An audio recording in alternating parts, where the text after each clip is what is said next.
이런 분들은 차라리 배달을 안 하시는 게 나아요. 안녕하세요. 터틀 스프린트입니다. 오늘은 배달 일을 시작하려고 고민하시는 분들께 단점과 장점을 솔직하게 좀 말씀드리려고 준비해봤습니다. 자, 솔직하게 말씀드린다고 했으니까 단점부터 알려드리겠습니다. 보통 장점부터 얘기하죠? 저는 단점부터 얘기하겠습니다. 왜요? 장점만 듣고 뛰어들었다가 현실에 좌절하는 분들 너무 많이 봤거든요. 다들 배달원은 600 정도는 번다고 하잖아요? 개소리입니다. 아니, 정정할게요. 거짓말은 아닌데 이렇게 하려면 안고 가야 하는 여러 리스크들이 있어요. 첫째, 배달 일은 목숨을 잃을 수도 있는 위험한 일입니다. 국토교통부 2022년 공식 발표입니다. 라이더의 43%가 6개월 내 사고 경험, 이건 낮은 수치가 아니죠. 거의 절반에 가까운 수치입니다. 동전 던지기 확률이죠.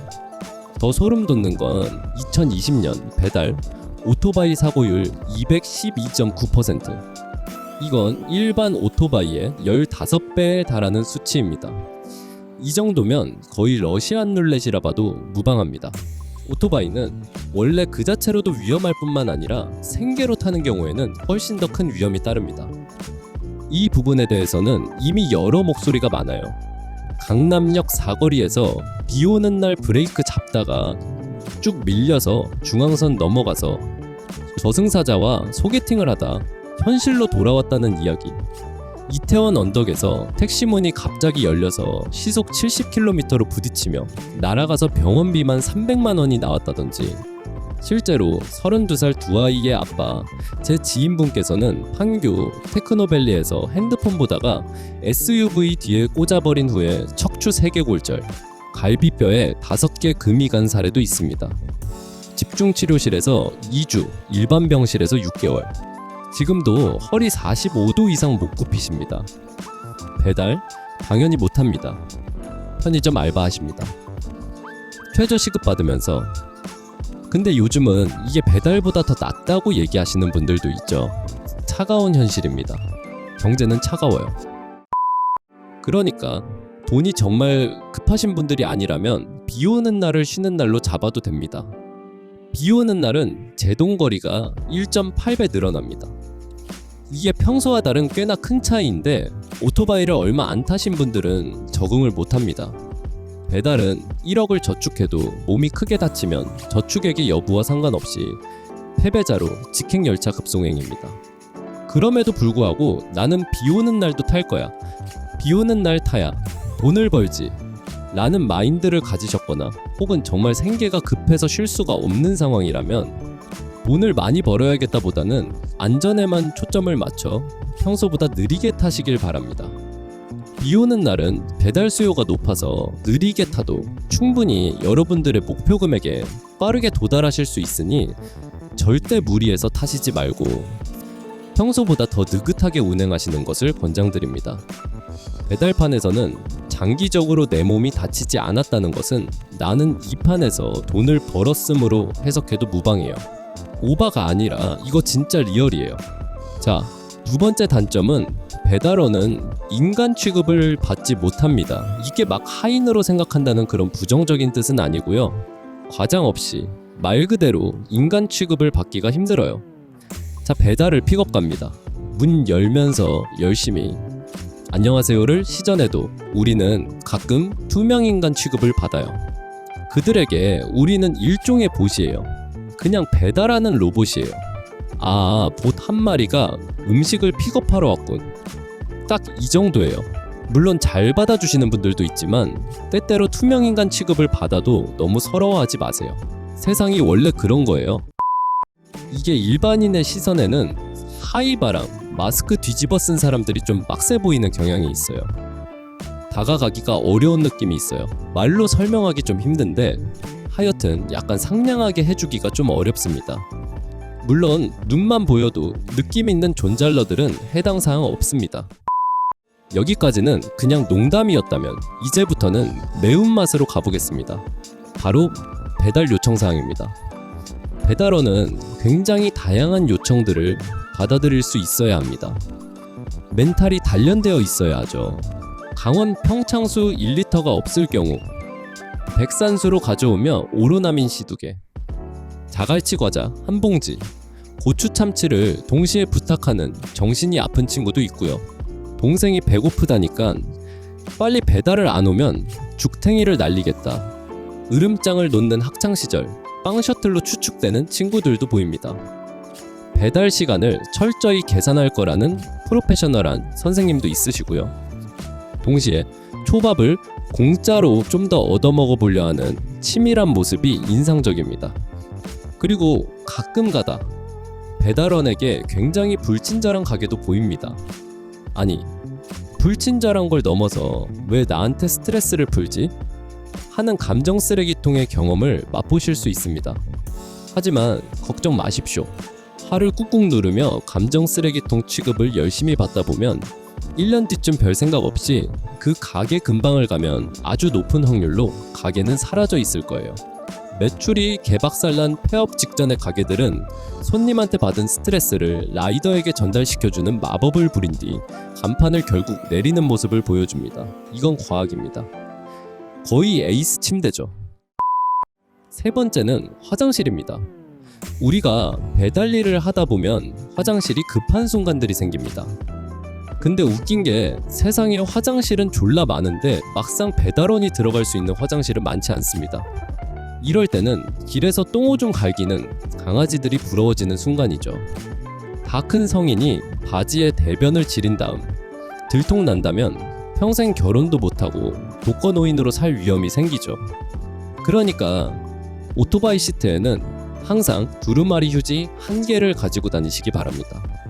추가로 스타벅스나 맥도날드 같은 대형 프랜차이즈 위치를 잘 외워두시면 좋습니다. 화장실이 약간 프리한 것 같아요. 음식 픽업 온 척하면서 그냥 화장실로 뛰어가시면 됩니다. 눈치 보인다면 저처럼 키오스크 앞에서 주문하는 척하다가 기계 띠띡 누르다가 주문한 척하고 자연스럽게 2층 올라가서 화장실 가시면 됩니다. 개꿀팁 드렸으니까 일단 등가 교환 법칙으로 구독 부탁드리겠습니다. 네 번째는 밥 시간입니다. 배달원은 남들이 밥 먹을 시간에 피크 시간이니 밥 먹을 시간에 식사를 못 하겠죠. 제 친구 중에 한 명은 내 배가 제일 고픈데 왜 내가 음식을 나르고 있는 거냐면서 저한테 찡찡대는데요. 그냥 미친놈이라 대꾸는 안 했습니다.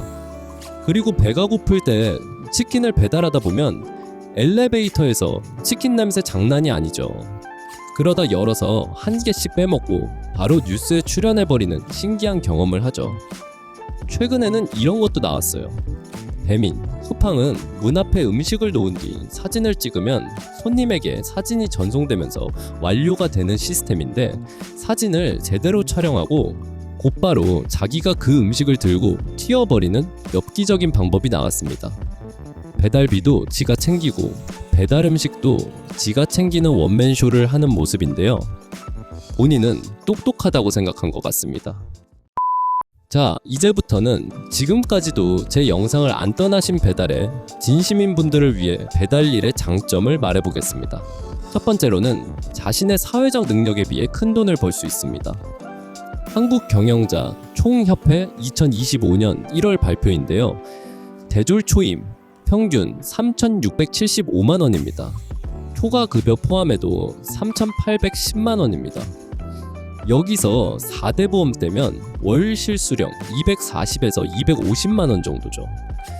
배달라이더 제대로 뛰면 월 350만원에서 450만원 가능합니다. 능력에 따라 그 이상도 가능하고요. 경비, 기름값, 식비 등 지출이 없는 것은 아니나 일단은 4대 보험 안 띄고 찍힌 실수령이 그대로 들어옵니다. 배달원이 웬만한 대졸자보다 더 낫다 이런 말을 하려고 하는 게 아니라 그들이 대학교 졸업을 위해 쏟는 노력, 4년 학비, 토익, 자격증 이런 취업을 위한 수많은 인풋들에 비하면 배달원이 하는 거라곤 꼴랑 오토바이 구입 정도거든요. 노동 강도나 삶의 질이 그들과 같다고 보기는 어려우나 인풋 대비 배달원이 얻는 수입은 결코 낮지 않습니다. 물론 여기에는 위험한 일을 한다는 위험수당이 간접 포함되어 있긴 하지만요. 그래도 무스펙으로 할 수 있다는 점을 고려할 때 배달은 수입적으로 확실히 메리트가 있습니다.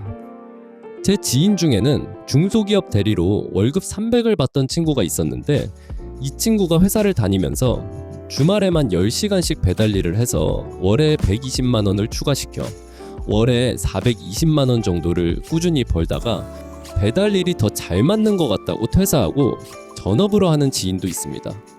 배달은 오로지 건강한 몸과 굳은 의지만 있으면 바로 시작할 수 있는 일이라는 점이 메리트 중 하나가 아닌가 싶습니다. 그리고 이분께서는 수익보다도 터치 없는 자유로운 근무 환경에 더 큰 매력을 느꼈다고 합니다. 배달이라고 100% 자유로운 것은 아니나 그래도 회사 생활을 할 때보다는 엄청난 자유가 보장된다고 하셨어요. 내가 출근 시간을 정해서 일하는 거, 아니면 가족과 여행을 갈 수 있다든지, 매일은 그럴 수 없지만 이런 반쪽 자유라도 눈치 보는 일 자체가 없다는 게 너무 만족한다 하셨습니다. 두 번째 장점, 배달 시장은 생각보다 이탈이 빨리 일어납니다. 그래서 늘 기회가 있습니다. 앓는 소리만 죽는 소리만 들리는 이유는 간단해요. 버는 사람은 그냥 조용히 있기 때문이에요. 통계청 2023년 발표인데요. 2022년 라이더 수는 약 45만 명, 2023년 약 41만 7천 명, 1년에 3만 3천 명이 때려쳤어요.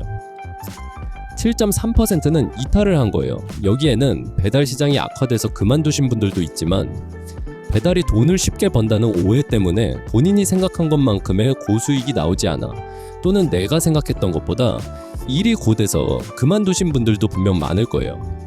그리고 현재 2025년 라이더 수는 2022년 최고치 대비 11.6% 감소한 수준입니다. 코로나19가 끝나고 정상화 과정에서 지속적인 감소 추세를 보이고 있습니다. 그래서 항상 신규 유입자가 너무 많다는 이야기가 많은데 어차피 결과론적으로는 다수의 사람들은 잠깐하다, 이탈하는 분들이 많기 때문에 고인물들의 싸움이 되는 것 같아요. 경쟁은 오히려 예전보다도 훨씬 줄었기 때문에 아직도 늘 기회가 있는 시장이라고 생각합니다. 오늘은 배달일의 장점과 단점에 대해 알아봤습니다. 배달일은 누군가에게는 거지 같은 일이기도 하지만 누군가에게는 생계를 유지하는 소중한 일이기도 합니다. 사회 구성원으로서 하나의 톱니바퀴 역할을 하는 의미 있는 존재라고 생각합니다.